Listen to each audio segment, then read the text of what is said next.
জীবনের আবর্তনে আবার কেন জানি নিজেকে হারাতে মন চায় পূর্বের ন্যায়।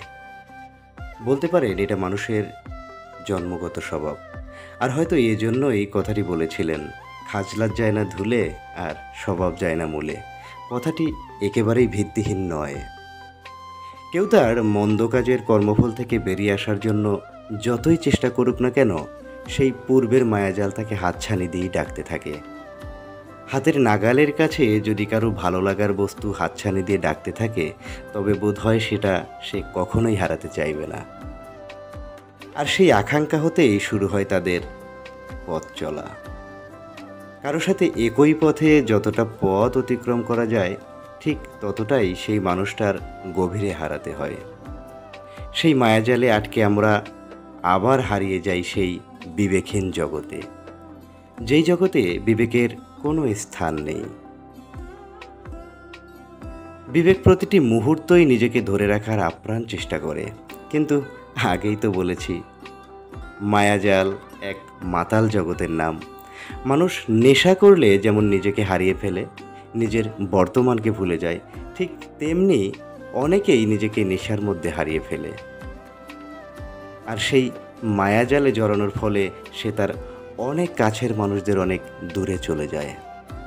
কিন্তু সেই মুহূর্তে সেই মাতাল সেটা কখনোই উপলব্ধি করতে পারে না। সমস্যাটা হয় তখন যখন তার নেশা কাটে, কিন্তু আফসোস, তখন তার আর কিছুই করার থাকে না।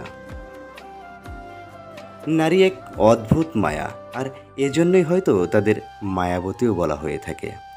অধিকাংশ মানুষই তার বিপরীত স্বভাবের মানুষের প্রেমে পড়ে। প্রেমে পড়ার পূর্ব মুহূর্তে নারীদের যে বিষয়গুলো তার খারাপ লাগে, প্রেমে পড়ার পর সেই খারাপ বিষয়গুলো তার ভালো লাগতে শুরু করে।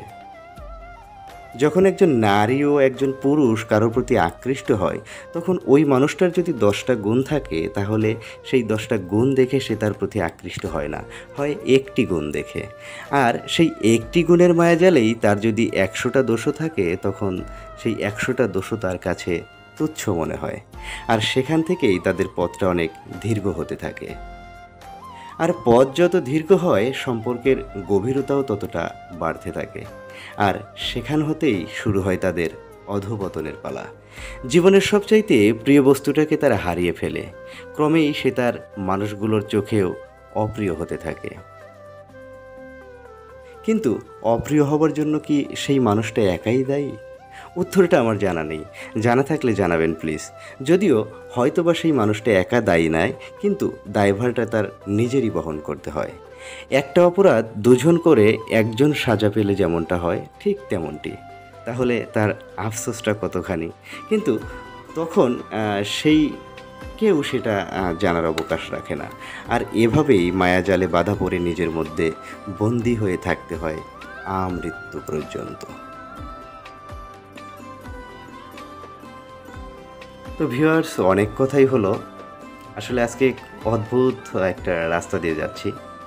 আর এই রাস্তাটি মূলত হচ্ছে আপনার জকিগঞ্জ থেকে ৮ গ্রাম যাওয়ার রাস্তা। আর এই রাস্তাটার সৌন্দর্য এতটাই সুন্দর, আমি বারবার আসলে সেই ছোটোবেলাতে আমি ফিরে যেতে চাচ্ছিলাম। মানে আমার বারবার সেই ছেলেবেলার কথা মনে হচ্ছিল, এবং আমার খুব ইচ্ছে করছিল এই এই নির্জন, এই এত সুন্দর একটা পরিবেশে, দুধারে গাছ, মাঝখানে মনে করেন যে আলো আঁধারের যে দর্শন, মানে এত সুন্দর একটা পরিবেশে আসলে ইচ্ছে করছিল বারবার যে এখানে কিছুক্ষণ বসে একটু বিশ্রাম নেই বা এই প্রকৃতির স্বাদটা গ্রহণ করি। কিন্তু আফসোস, আসলে সেটা সম্ভব হয়নি। বিকজ অফ আসলে কর্মজীবনে মানুষের অনেক ভালো লাগার বস্তুগুলোকেও মাঝে মাঝে বিসর্জন দিতে হয়, ঠিক তেমনটাই মনে করেন। কর্মের তাগিদেই আমাদের ছুটতে হয় দেশ থেকে দেশান্তরে।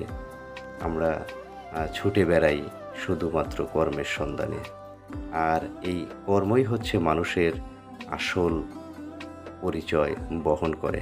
তো ঠিক আছে ভিউয়ার্স, আমি আশা করছি আজকের ভিডিওটা আপনাদেরকে অনেক ভালো লাগবে। যদি ভালো লাগে তাহলে অবশ্যই আমাদের পেজটি ফলো দিবেন এবং আমাদের চ্যানেলটি সাবস্ক্রাইব করে পাশে থাকা বেল আইকনটি চেপে আমাদের সঙ্গে থাকবেন। সবার সুস্বাস্থ্য এবং সুন্দর জীবন কামনা করে আমি সাদ্দাম হুসাইন আজকের মধ্যে এখান থেকে বিদায় নিচ্ছি। আল্লাহ হাফেজ।